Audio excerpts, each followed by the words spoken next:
UK small businesses are scared of the government's workers' rights overhaul. That's the verdict to be drawn from a new survey from the Federation of Small Businesses, which found that 1 in 3 SME bosses are planning to cut jobs in the coming months. The stark finding is nearly 2 times higher than the figure from the previous quarter's survey. And on the other side of the same coin, just 10% of small business bosses are planning to take on new staff, down from 14%. The FSB have pointed the finger of blame for this bleak picture at the government, arguing that some of the more contentious changes in its workers' rights package are putting small business owners off hiring. The overhaul, which is currently making its way through Parliament, includes sweeping changes to the relationship between bosses and their staff. And some of those changes, like the government's pledge to end so-called fire and rehire practices, have been welcomed by business groups, workers and unions alike.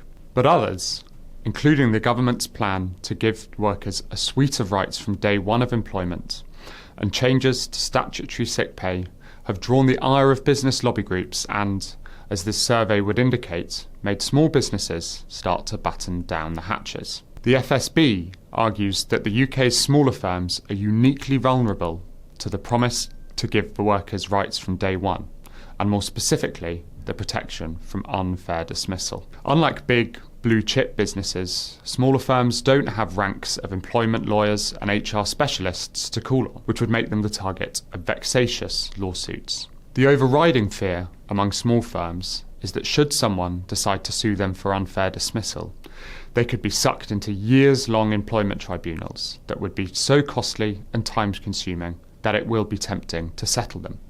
That's even if the firms feel they've done nothing wrong. It's important to say that unions and a lot of politicians support the contents of the overhaul, with the TUC telling City AM that they were a badly needed set of reforms, and that bosses of small firms do not have anything to fear if they follow a fair process and meet their legal responsibilities. But if this survey is anything to go by, those reassurances haven't stopped small firms voting with their feet and freezing new hires, or worse, cutting staff. Here at City AM, we'd like to know, do you think the government's workers' rights overhaul is a force for good? Or are small business owners right to cut staff ahead of it coming in? Let us know your thoughts in the comments.